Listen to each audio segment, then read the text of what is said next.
Hey, hey, hey, coming to you live from Virginia, USA. Uh, this is the HVAC God live show where we take your questions live, talk about all things HVAC that no one else is talking about. And I've got a jam-packed show for you tonight. I want to start out tonight's show. I posted on the wall, I guess you call it. I don't know if you call it, I know on Facebook you call it the wall, but the community tab on YouTube.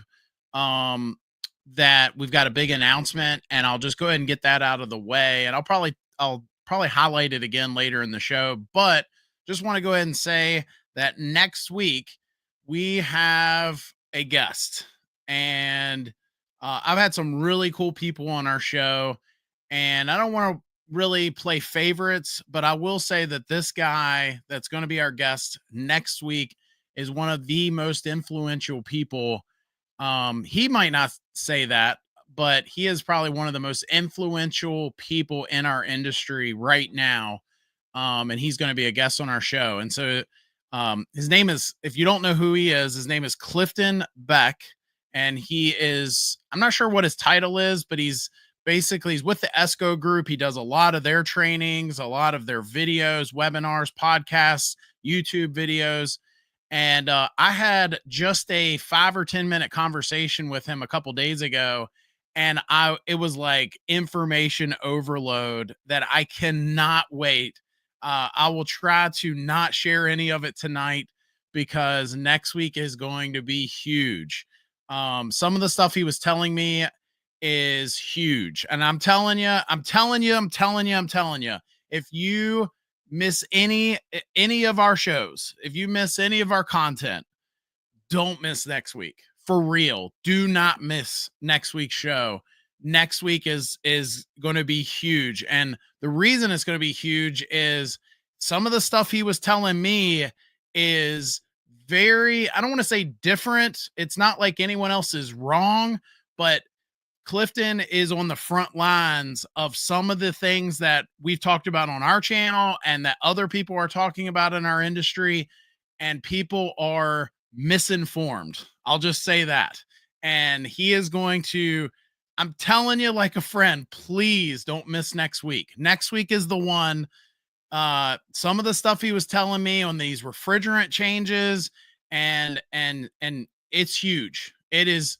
Next week is the show. If you're going to see if you're only going to watch one show of mine over the next 3 months, next week is the one. Make sure you're here because he is I was telling him, I'm like, I'm floored. The things you're telling me, I didn't even know. Like I'm overwhelmed right now with the things you're telling me. And so make sure you're here next week. Clifton Beck from the ESCO Institute will be our guest. And I don't, if you've watched any of my stuff, we've had some huge guests, and I've never promoted anyone like I am Clifton. Make sure you're here next Tuesday night at 8:30 p.m. And I'm telling you, he's going to knock your socks off with some of the changes that are coming. I mean, for real, you guys, if you've seen any of my stuff, I've never been like this. It's huge. I'm telling you, it is huge. Next week is the one. Some of the stuff he was telling me, I had no idea. It's going to be information overload. The next 10 years are going to be crazier than I even realized. This YouTube channel is going to be off the chain because we're going to have so many things to report. I'm telling you, next week's the one. So for real, I'll just say it one last time, be here next week. So now that we've got that out of the way, I will, again, I'll probably highlight it again, but I want to just get that out of the way. Make sure you're here next week to see next week's show. Clifton is going to knock your socks off.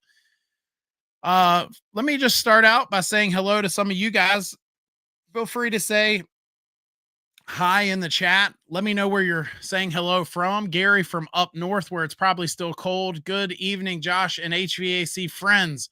Always look forward to the shows. We always look forward to seeing you, Gary. Appreciate you joining us.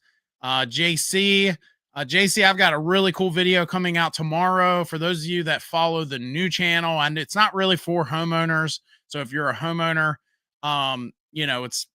it's more for pros. It's more for folks in the industry. And I've got a video coming out tomorrow that JC is going to be yet again a guest on. And it's JC. It might be I'll just tell you, it might be my favorite video we've done together. It's really good. It turned out really well.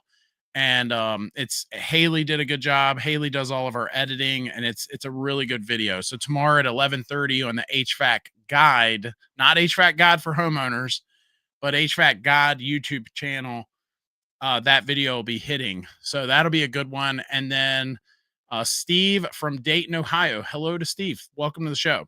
So, all right. So now that I already told you guys that next week's the big show, looks like some of you signed off. That's fine. Just make sure you're here next week. Next week's the big one. Let's start out tonight's show. We did a poll on our YouTube channel, and I thought it was pretty interesting. And I'm going to start it out tonight as tonight's question for you.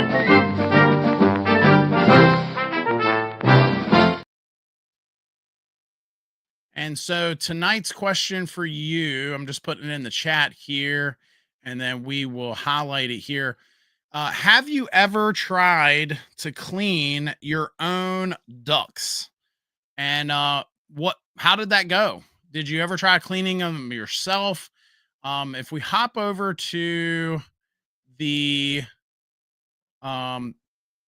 tab where we show, oh, this is not right. Where is it at? I'm having trouble getting it switched over. So it's not going to switch over. But if you go to our YouTube channel, we asked, have you ever tried to clean your own ducts on the community tab? And it looks like 15% of you said, yes, I don't trust duct cleaning companies. I thought that was interesting. 5% of you said tried it once and then called a pro. 24% said I would if I had the right equipment. And then 56% of you said no, I've never even ran a vacuum down them. I've never cleaned them whatsoever, which is totally fine. I thought it was interesting because for the longest time, heating and air guys have always kind of seen duct cleaning as its own separate trade, if you will. And I remember working for companies that, sorry, I'm just getting my camera straight here. I remember working for companies that wouldn't touch it. Now, we did a little bit of it at my company, but we didn't do a lot of it. We probably did, I don't know, a handful of jobs every year where folks wanted them cleaned.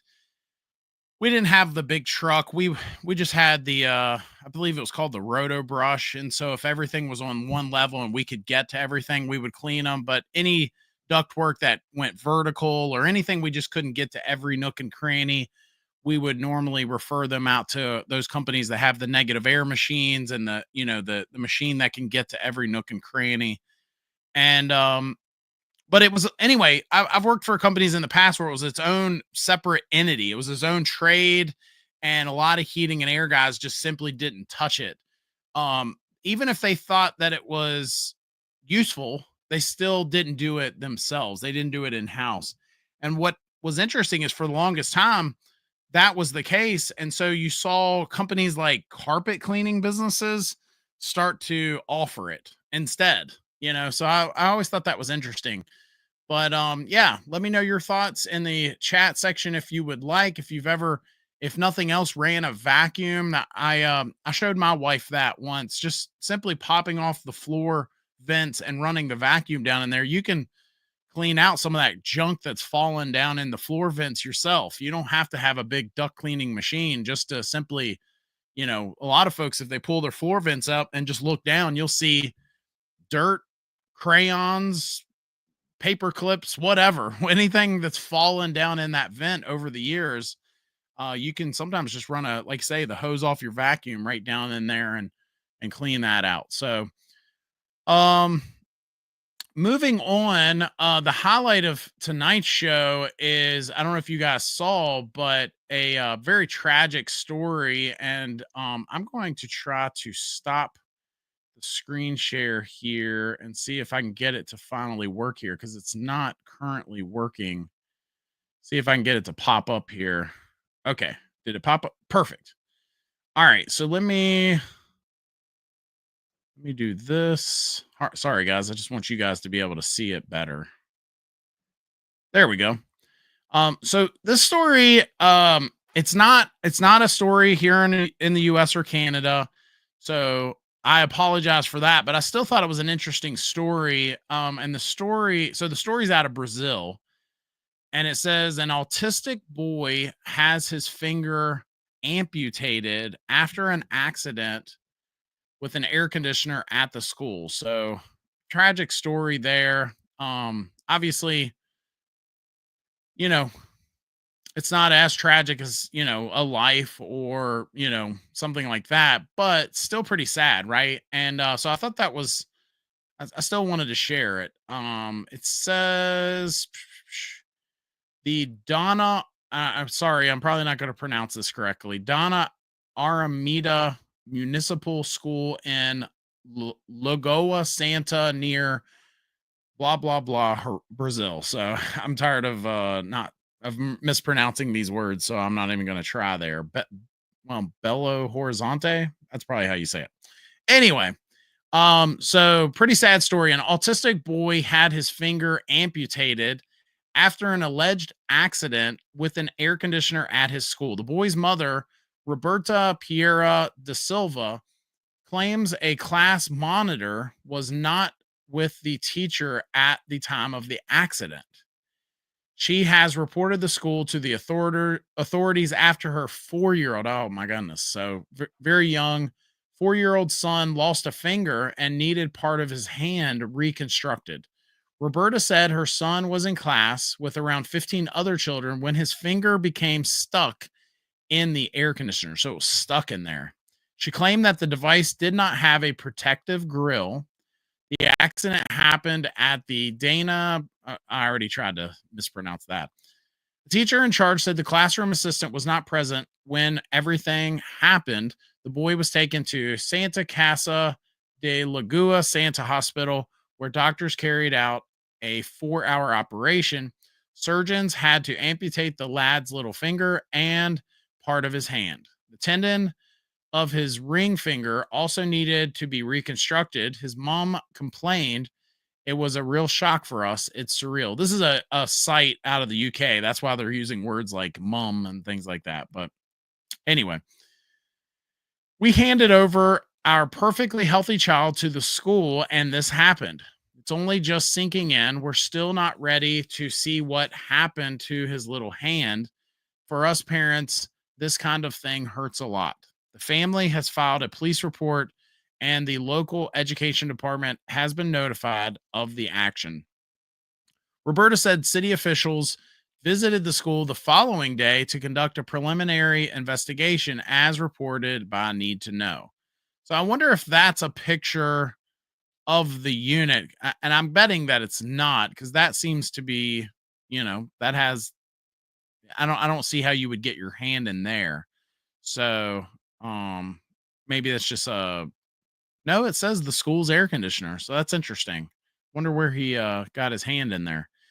She said they have not yet provided any assistance to the family. Roberta stated they didn't give me any feedback and then just disappeared. No one has contacted me since. The only people who showed up were the teacher and the classroom assistant, who sent messages and came to visit my son. Roberta also said her son will need specialized physiotherapy in Belo Horizonte, and that she is worried that about covering the costs. Police have confirmed they are investigating the accident. I always hate when accidents like this happen, and you know, m- let's see, how do I want to say this? Let's just say the school would agree that they hold some responsibility here, right? I would hope they would, right? They were supposed to be caring and keeping an eye on this little fella. And I always hate when it has to go to the courts for them to even provide any assistance, right? um it's one thing where if one party says, well, I don't think I should be responsible for as much as you say I should, right? When families say sue for millions of dollars and then the school says, well, we're not really responsible for whatever, right? That whole back and forth. But I always get frustrated when the school, in this case, they don't help at all. Like they're almost waiting to be sued to see how much the courts say they are responsible, right? That's always frustrating to me. Um anyway, just another one of the things I complain about, right? So, yeah, I sad story there, and our thoughts and prayers go out to that family. Steve said, I've stuck a vacuum hose down my vent and vacuumed the air return. I got all redneck and even took an leaf blower. Did you really? A leaf blower, it says, to the air return space. My house, we have a whole house home filter on the air handler. And so technically, I think I could just leave, right? Some of those whole house home filters, they'll say you don't need to even put disposable filters in the return grills, although we do. But I could see if we didn't, that getting really dirty and yeah, running a vacuum hose, in there. So that's interesting. You used a leaf blower. JC says the best duct cleaning process is considered to be the source removal method, which involves creating negative pressure within the ductwork using a powerful vacuum while simultaneously brushing. JC says this sounds awful. I agree. Bet it was the fan. These stories are so vague. Yeah, I I I always hate that part too, and I hate how there's sometimes not an update. I don't know that we necessarily need an updated, an update on this particular story, but some of the stories we talk about on our channel, sometimes we don't know what happened. We don't get an update at the end of the day, which can be frustrating at times. So, anyway, pretty sad story, and yeah. Uh, Again, if you have any questions or comments, feel free to drop those in the chat. In the meantime, I wanted to share a story with you guys. I was talking to a couple of guys today. I did a class on a unit that the company I work for sells. I sold my heating and air company, and now I teach classes to contractors. And it was interesting today because we were going over some of the war stories, if you will. That's, where guys are just kind of sharing, oh, this happened to me and that happened to me and so on. But one of the things we were talking about is they were talking about how some of the calls they're getting right now are where another company went and installed the unit and they didn't do a good job, right? So a lot of the problems that heating and air systems have are sometimes the fault of the birth of that heating and air system, the installation of that heating and air system. And they were telling me that, these companies were, not taking care of these folks. So the customer hired a company, they sold the system to them, they installed the system, and then they almost kind of gave them the tail light warranty, right? If you don't see their tail lights anymore, then that warranty is now void. And now this company is coming behind that and trying to make things right. And anyway, I just I don't even know where to go with that. I don't even know what to say about that other than that's got to be pretty frustrating for the homeowner. And I think it should play a big role in who you choose, especially if you go and say read a couple Google reviews and someone says, you know, hey, this company sold me a system, it had a problem, and they won't return my calls. They won't, those are some of the things, regardless of how big the company is or how good their Google rating is. If I see those sorts of comments left on a review, that is might be the biggest red flag before I go spending thousands of dollars with a company. So JC says, I had a fit class all day today too. We talked about the same issue. Yeah, so that's actually what I was doing. So I've actually been breaking my class up, JC, into at least I say 4 plus classes, because I tell them I'm willing to do more if you're willing to have me back. Well, it's a hands-on. I've got this rack with a fit on it, and we roll it out of the trailer and we fire it up. We plug it into a generator, and we're gonna break it and fix it as many times as they let me come back and do it. But yeah, I've noticed one thing for me is if I'm able to have the company, instead of doing an all day class, a lot of companies just simply won't commit to that. They won't send their employees to an all day class. So I've been doing bite sized, right? I get them 2 hours and I get this in. So like today we did installation and the D checker. And then the next class we'll go a little further. We'll go troubleshooting, error messages, thermistor testing, EEV testing, things like that, and just kind of break it up. And I'm having some more success of getting in front of them if they can spare 2 hours, but then they still have their full day to go make money, right? Um, so anyway, that's always nice. Emery says, Emery's always got great questions. When an AC condensing fan stops working, but the compressor is running, how do you determine if it's a bad run cap or bad motor? Well, I test them. Capacitors are easy enough to test. And then motors, you can test a motor, you can test the windings, you can test the insulation integrity and things like that. The thermal overloads, that'll sometimes fail in there, or just simply open because it's gotten too hot. Of course, today's motors have modules on them and those can fail.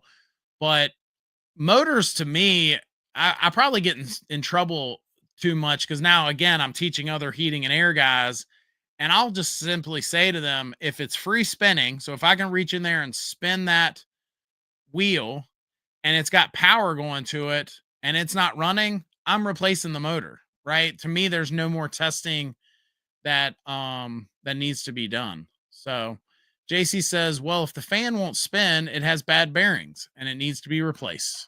You can also check to see if it's shorted or ohm the windings. Very correct. JC also says they can't install the fit until they go through the training. I'm actually going back through, some of these companies have been installing the fit for years, and they went through trainings, they went through PowerPoint trainings, but they've never actually done a whole lot of hands-on stuff. So it gives me a chance to, again, roll this rack off, break it, fix it as many times as let them, plug in the D checker. Let them, we'll get it to throw an error code and where to go in the tech hub with that error and what to do with that information. So, but yeah, definitely. Scott, are you the same Scott that's in our growth groups? Good to see you either way. I would start by just replacing the capacitor. If you end up replacing the motor, you're probably going to give them a new cap to go with it. No doubt. No doubt. So, Ryan, good to see you. Welcome to the show. Scott says maybe. Hey Josh, did you ever find the Daikin fit commissioning report? I am so sorry. I didn't know I was supposed to be looking for it. I know what you're talking about. If you're talking about quality install, I know where so they do have quality install in the iCloud, if that's what you're talking about. Where it goes through an actual commissioning and it has that report that they'll give to the customers. And I apologize if I was supposed to be producing that. I do need to get, let me just write that down, so that way I don't forget to do that. I asked if you could show us one.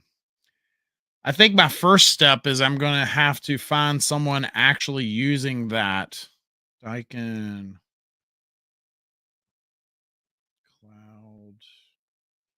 quality install. I'm either going to have to find a company that's actually doing it and ask for a sample, or I can it's on the cloud now, but we do have a paper one.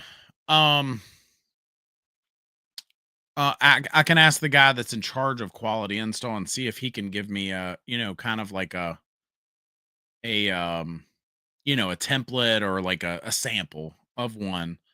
Um JC, do you have some guys that are using that? I mean, I've got guys that are using the one cloud, but I don't have anyone that I know of off the top of my head that are regularly using the quality install feature.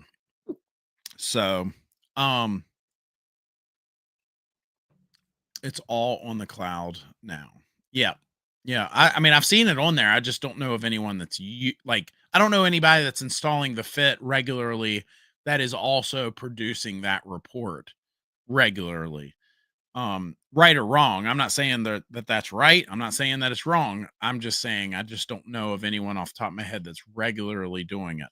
So Ryan says, I'm just curious what it looks like and what a manufacturer thinks a quality install looks like. One thing that they're doing with that I think is good at the end of the day is uh the math when it comes to how much refrigerant to add. They do the math for you. So you punch in there your line set length and you don't have to do any math. You don't have to go, okay, 0.6 ounces. Okay, so 0.6, that's times this many feet. I mean, you don't have to do any math whatsoever. You just literally type in um your line set length, and then the system does it for you. It tells you right back, okay, add 4.7 ounces. It does it for you. Steve says, how much more is a heat pump than just an AC unit? Just a standard 3-ton, 1 or 2 stage. I would say, I mean, it's been a year since I sold my business, but I would say on average, less than $1,000 for the equipment alone. Now, that's the equipment itself. Now, just know though, if you are installing a heat pump versus a straight AC, there may be some other components there that that plays into that price. So it's not just the equipment, because now you've got to have a thermostat that's now got to be capable of doing a heat pump, right? You may have to also factor in a heat kit, an auxiliary heat kit, or if it's a dual fuel system. So now you've gone from a straight AC with a furnace to a heat pump with a furnace. Well, now you've got to get a thermostat that's capable of doing dual fuel with an outdoor temperature sensor, and that could add to the price. So just know that it's not as simple as saying, okay, well, that straight AC is say $1,000, which is not. I mean, that's what it used to be years ago. But anyway, let's say it's $1,000 and the heat pump version is say $1,600 and there's a $600 window. Well, yeah, but there's some other fixins there, right? So JC says retail 800 to 900. Yeah, I mean, and that's probably conservative. There might be a few companies out there that might be charging more than that. But I don't think it should be like $1,500. I think if you get somebody that's like $2,000 higher, we might want to get a second quote on that, right? JC says, soon you won't be able to register it if it's not filled out, except in California. I actually think there's a couple states there on that. That where they make them give the full warranty, whether it's registered or not. I think it's like 3 states now. Good or bad. Ilda, sorry if I'm not saying your name correctly. Hey guys, and welcome back, Josh. Hope you had a great vacation. I did. My wife and I we went on a couple before my daughter was born, and now we've been on a couple more cruises. And we like cruising because, I don't know, some of the stuff is kind of tacky, but we just enjoy ourselves. And this has been the first one in a while that, well, I think it's the first one ever where, and I know this is very off topic. Our channel is supposed to be about HVAC, but when it comes to cruises for us, for the longest time, if we did like one of those week long cruises, by day 5, we're ready to be home. We're ready to be off the boat. Couple days were really fun, and then by day 5 we're ready to be home. This has been the first one, and I don't know if it's partly because I don't own the business anymore and have the stresses of that. Maybe it's because my daughter's now along and she's a hoot. She's a lot of fun. But anyway, we were on that boat for 7 days, and we could have stayed a couple more days, and that's never happened to us before. So I was happy to be home too, but we probably could have stayed a couple more days, I think. Peter says, is 4,500 for a 2-ton with new furnace a good price? Inverter system with variable furnace. Are you asking if that's a good price fully installed? Because if that's what you're asking, then I would say the answer is yes. A fully communicating inverter system. I mean, I saw a quote the other day where a company was charging over $20,000 now.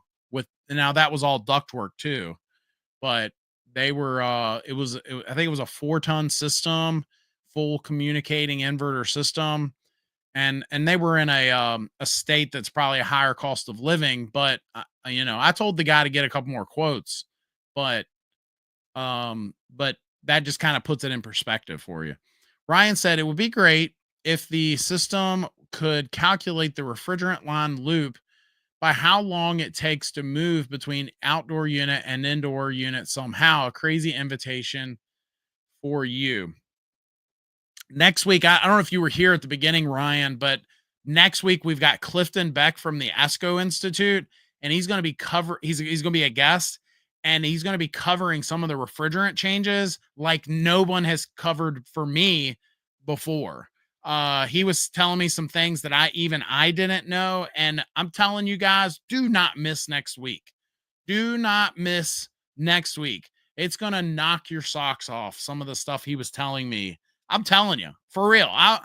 He was telling me and I'm like, dude, this is crazy. Like what you're telling me right now is our industry as we know it. I'm telling you, if you guys don't remember anything else, right now, the industry as we know it is not going to look anything like it looks now 10 years from now.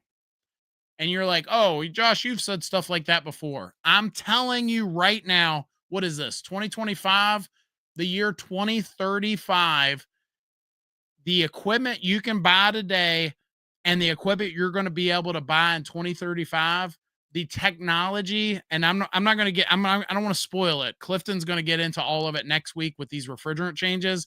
I'm telling you, it's actually the year 2036 is when the AIM Act completely is fully in effect and in its last phase. I'm telling you, it's crazy. Do not miss next week. I'm telling you. JC says the TV and microwave manufacturers ruined it for the manufacturers. Yes. Peter G, that's a great blah, blah, blah. Okay. So yeah. Good conversation so far tonight. I was talking to another homeowner today that he signed up on our website, HVAC guide, newhvacguide.com. And, he was getting all the ductwork replaced, and he asked me a really interesting question that I thought I would throw out there to you guys. And his question was, Josh, how do I know if the company is doing everything, like other than just trusting them, how do I know that they're doing everything like they're supposed to? Right. And I think that's like the big problem with our industry, right? Because you would hope you could hire someone that you trust and they would do a good job and you have less to worry about. But the problem is there are so many bad apples in our industry that you can't. Like you can't. And so my answer to him, so he is not replacing his equipment. His equipment's only 4 years old, but his ductwork is 25 years old. And there are a few things that you can do. So one thing you can do is you can have what's called a duct blast test. And it's actually a test that most new construction today, a lot of inspectors are requiring it. So if it's a new construction, all new ductwork, all new equipment, they're requiring a duct blast test. And essentially what they're doing is they're going to pressurize the ductwork and see if there's any leaks. And so that's one thing you can do is if they replaced all your ductwork, you do a duct blast test and you'll see if there's any problems. But then the other thing I was telling him is tell them that you're going to want a contract and you want in that contract that the external static pressure is going to be 0.6 or lower total. And we talked about that, but ultimately I think if you tell the company that and they're willing to do that, if they're willing to put it in the contract that it will be 0.6 or lower or they'll fix it, they're going to have more incentive now to make sure it's all sized correctly at that point. And, I explained to him that there is this whole nother side of things where if you start telling companies like, hey, I want a contract and I want this and I want that, I could see them saying, this seems like a big pain in the butt. And I'm either going to walk away from this job or I'm going to just throw a crazy price at them. So there is this tightrope that you've got to walk where you get what you want and make sure it's done correctly, but not, make them mad. But anyway, making sure that static is not, and 0.6 is actually very conservative, right? Because a lot of equipment actually wants it to be 0.5 or lower for designed external static pressure. And I told him, I was like, if they're willing to put that in contract, that's where you'll know that the airflow is good, right? The higher that static, the more it can affect the airflow. It can affect the uh, wear and tear on the components, such as the indoor fan motor, and yeah. So I just thought I would throw that out to you guys.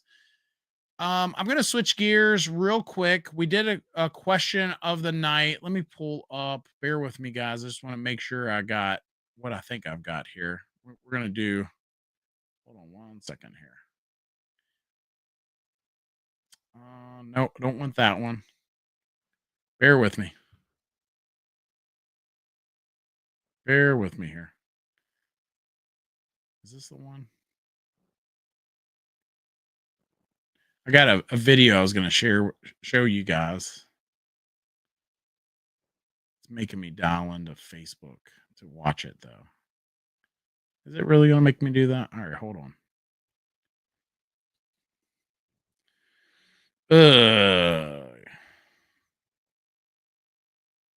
Come on, guys.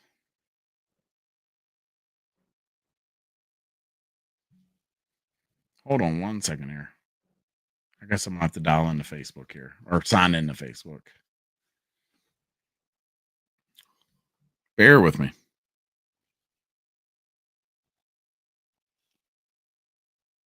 Bear with me here. Yes, it's me. Come on. Come on. Come on. Come on.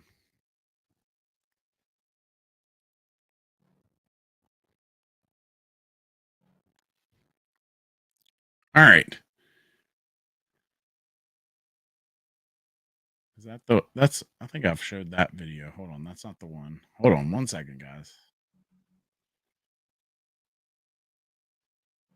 Bear with me here. I need to have some Jeopardy music playing.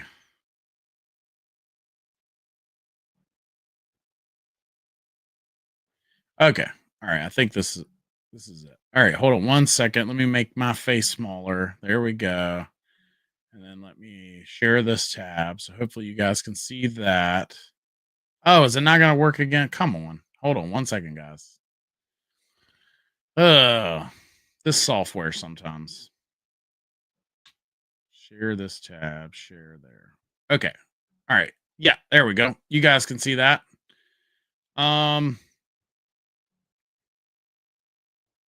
Watch this. So it was the guy wrote, "Do you like it toasted?" Anyway, So this was inside the cabinet. Now I don't know what caused all that, but look at all that fire that shot up the side. There's your capacitor and then the board he shows, and it's all burnt. Let me go back to that board. Look at that. That is crazy right there. So I was supposed to play the little crazy clip for you thing before I showed it. But anyway, yeah. So crazy video there shared on Facebook. And this is what the reason I want to share this one is, I'm always talking about how this is a fire hazard, that's a fire hazard. And I've literally had comments on some of my videos where guys are like, no, it's not. It's not a fire hazard. You don't know what you're talking about, you know. And I thought showing this would show you guys that. I mean, that right there, that just shows you a fireball shot out the top of that thing. Why? I don't know. I mean, it very well could have been obviously something high voltage probably got up against something or shorted or whatever. But it just goes to show that, you know, it is a fire hazard, you know? When these guys are like, "Oh, it's not a fire hazard. These are just scare tactics for more views." No, no. It's legit a fire hazard, you know? Anyway, back to our chat here. Ildy says, "Glad you had fun and back to doing these lives. I have an update with my crazy old house and HVAC system. Do tell, do tell." Ryan says, "I meant to say crazy invention." Steve says, "On a dual fuel, can you run both the heat pump and fossil fuel or not? I'm guessing no. It would be too hot because I believe a heat pump and auxiliary heat run at the same time." So, great question. It's something I go over in my low voltage thermostat class. And obviously, the answer is no, right? So, the whole reason we have external fossil fuel kits and then now thermostats that have the ability to lock out the outdoor unit and switch between the two um is just that, because they can't run together. Now the question becomes why can't they run together, right? And the reason is more simple than a lot of guys make. A lot of guys will try to almost mystify dual fuel systems and make them sound like they're more than they are, and they're really not. It's simply a dual fuel is typically a heat pump outside with some sort of either oil or gas heat inside, some sort of fossil fuel. But the big reason it matters, and the reason you have to have an outdoor temperature sensor and you have to lock out the outdoor unit when the furnace turns on is literally as simple as this. If you look at a setup of a furnace, the furnace is before the coil in the ductwork, right? So you've got the return. So imagine a horizontal furnace here. You've got the return, the furnace, the coil, and then the supply duct, right? And in contrast, on a normal air handler, the coil is before the auxiliary heat. So you've got the return, the coil, the, say, auxiliary heat strips, supply duct. Now, why does that matter? The reason it matters is if the heat is before the coil, right? So an air handler, it's coil heat. On a dual fuel, it's furnace heat, then coil. And so the reason that matters is if they were to both run at the same time, the head pressure of the heat pump system would just go through the roof, right? I mean, we're talking probably, if you look at just the heat rise on a typical furnace, we're talking what, 40, 50 degrees, right? Oil furnace, 50, 60 degrees, right? It goes in the vents at 70 degrees and comes out at 120, even higher than that. I mean, really high, warm, hot heat coming out of those vents. And then you go kicking the heat pump on with the evaporator coil with that.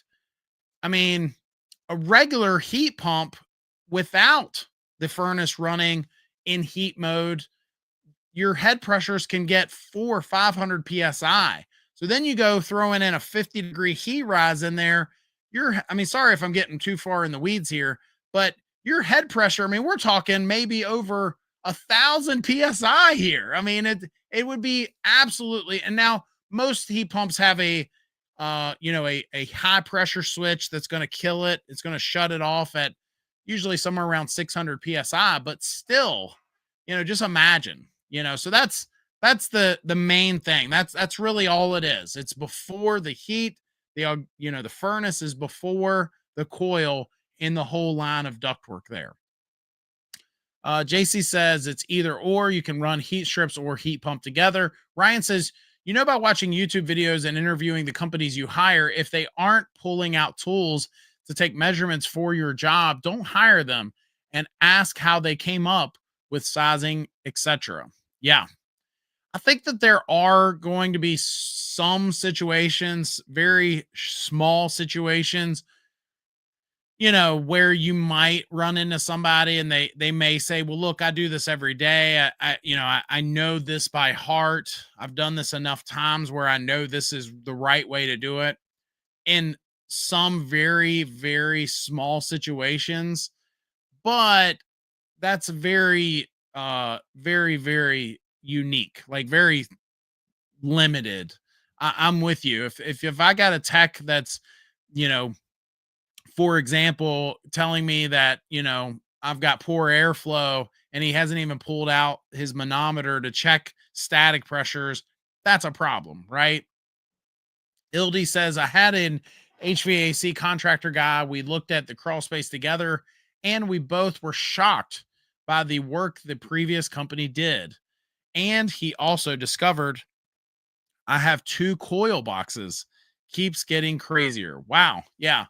I always liked it if a homeowner was willing to, if a homeowner was willing to crawl in the crawl space with me, wow.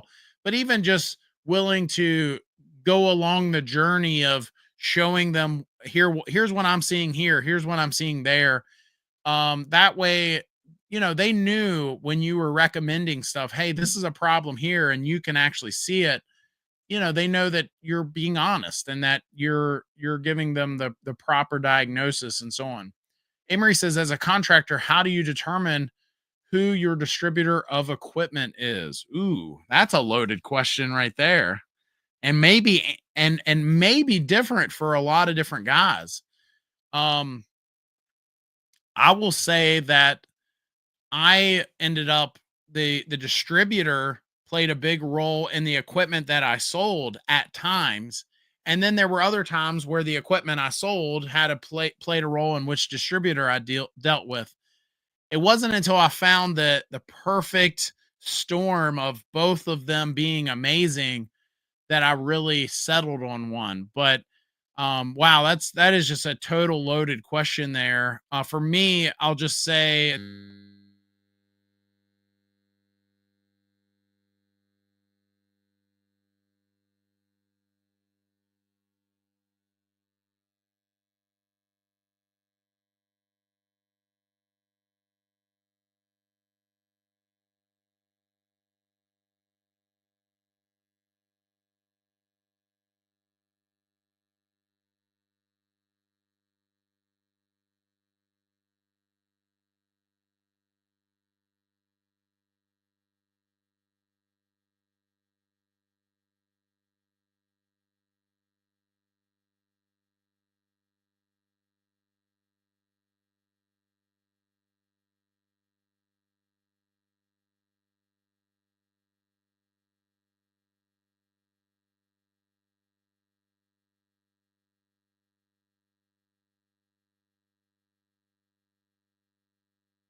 Hey guys, hopefully you can hear me now. Let me know.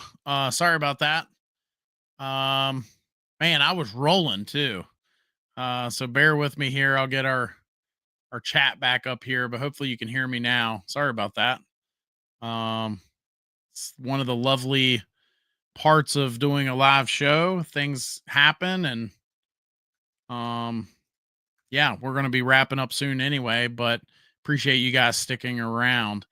Yeah, I let me get logged back in here and get our chat back up, and then we'll finish up these y'all's questions here. Sorry about that. I was rolling and didn't even know it, because as I go down the chat, I don't know that there's a problem until I see your comments where you saying that you can't hear me. So I'm so sorry about that. Let's see. Bear with me. I'm just going to get this back going here. Uh, there, there. Bear with me. Yeah, man, I was rolling too. One of those nights. Let's see. Pop out. Okay. And share this. Okay. All right. Sorry about that, guys. Says y'all uh okay, so y'all said y'all lost me around Emery's question. All I said on this question, Emery, is the loaded question. We could do a whole a whole entire show on this, and just say that there's an array of reasons why people pick the distributor that they do. I chose mine because I liked the brand they were selling.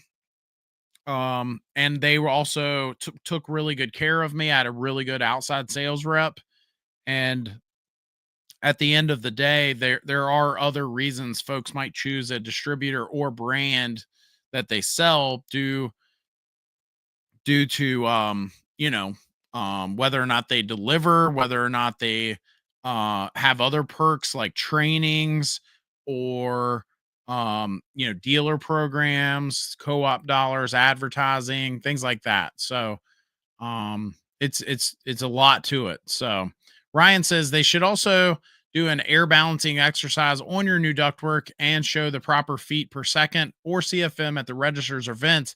That's good proof that it was done correctly and static pressure. I agree. Ildy says, do you guys think I can get some money back from the first company who installed the new flex ducts incorrectly and didn't tell me about the coils?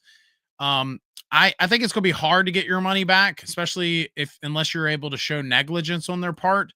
But you never know. If sometimes if you simply ask, you might be surprised. But unless they did something actually wrong that cost you money, it might be tough. Ryan says maybe a surge protector might help, but maybe not. Hopefully it's covered by house insurance. Um, let's see. Ildy says he's telling us all the trade secrets now. I was rolling, guys. I really was. Um, let's see. Okay. And then Steve says, I hear you install Linux. Blah, blah, blah. I don't think JC does do Linux. I think he's a Daikin guy. So, um, wow, what a night. What a night. If you weren't here at the beginning of the show, just let me just say this. Make sure you are here next week. Let's do this. If you're here, we know there's some bad apples in our industry. Let's do this. If you know a good apple, you know a good heating and air, plumbing, or electrical company, wherever they're located, share their name and where they're located in the chat as we wrap up here, and show some love to those companies that are good. That is, you're going to show them some love, we'll highlight them on the screen here, but also, you never know, you might be able to share something a little more than love with those guys. Maybe someone in your area might see your comment. That said, as I said earlier, next week's a big week. Clifton Beck's joining us, and I'm for real. I'm telling you, the stuff that we're going to cover. I literally said to him, I was like, dude, you got to stop because I have a million questions and I want to save them for the show. And he laughed and he said, okay. So next week, 8:30 p.m. Eastern, 5:30 p.m. Pacific, it is going to be one of the biggest shows I think we've ever done as far as explosive information. And I almost guarantee I'm going to be doing videos on the information shared next week and expanding on it for months to come because JC, it's going to knock your socks off, man. I'm telling you, some of the stuff Clifton was telling me is going to be it's just crazy. I mean, it is going to be absolutely crazy. So JC says out of Tulsa, better air duct cleaning. So shout out to those guys. Ryan says, what was the big announcement? Clifton Beck, I'll have to research him for sure. Does he have other interviews on YouTube? So Clifton is the host of the ESCO Institute's YouTube channel and podcasts and all of those things. So he has a front row seat to a lot of the training that's done in our industry. He is he was at AHR and he was telling me that he was talking directly to some of the OEMs, some of the manufacturers, and how they're going to handle some of the refrigerant changes. He was telling me that some of the manufacturers have already ran out, and anyway, I cannot wait until next week. It's just crazy. Some of the manufacturers they're not allowed to make any more equipment and this year. And it's just nuts. I cannot wait until y'all I've seen him, the HVAC excellence guy. Yeah. So could I consult with you over email? I'd love to get your opinion on what I have going on and the system, and I don't know who to trust anymore. Absolutely. Gary says, I certainly will be here next week to hear this news, watching till the closing, having a good night, Josh and friends. You too, Gary. Yeah, I'm telling you, I'll just close with this. And again, if we have any more folks that share any companies, we'll highlight them. But next week, some of the stuff he was telling me, I'll say this. So we have talked a lot about these refrigerant changes, right? So we know 410A is going away. We know these A2L refrigerants are being introduced and the equipment. But one of the things that I did not know is there is how do I say this? Because Clifton's going to cover this way better than I'm doing right now. But there's problems. That's what I'll say. There is problems already with these new refrigerants, and it's a big problem. It's a man. We were talking on the phone and I'm like, dude, we have to stop. I have so many questions and I want to save them for the live show. So again, make sure Ryan says, I thought Trump rolled all that back last week. LOL with A2L. No, he hasn't rolled the AIM Act back yet. But I mean, unless the current administration does make some big changes, I'm telling you, 10 years from now, our trade is going to be hugely, vastly different. And we're going to talk about that next week. I'm telling you, next week's the week. We've done some huge shows. We've had some really cool guests, but next week is the one. It really is. So anyway, you guys get the point. Make sure you're here next week. I've never highlighted any other show more than this one. I think every single person that has anything to do with HVAC should be right here next week and listening to what's about to be covered. Cause I'm telling you, it's not being covered the way he told me, ever. Brian says, man, you're scaring us. I don't know that you need to be scared. I'm just telling you, there's products that are being sold right now that you will not be able to buy 10 years from now, based on what Clifton was telling me. I'm telling you, it's going to be huge. So anyway, not trying to scare anybody. That is, I promise you, I'm not trying to scare, get more views or anything like that. I just think it's just crazy how it's just going to be crazy. It really is. So, that said, I'm going to end with that. I'm going to just say, I'll see you guys next week. I'll be here. Clifton will be here. Big show. Make sure you're here. And, Scott says, should I hold off on selling any of these new systems? No, I don't think so. I would say sell as many of them while you can. That's what I would say. Cause it's anyway, you guys will see what I'm talking about come next week. So that said, Ildy says, anyone else getting ads during live? Yeah, it's going to do that, especially if you're on the YouTube. So anyway, sorry about that. Somebody's got to pay to keep the lights on. So that's why they pop up. But, anyway, that said, I appreciate you guys. Appreciate your support. If you're not subscribed, make sure you are.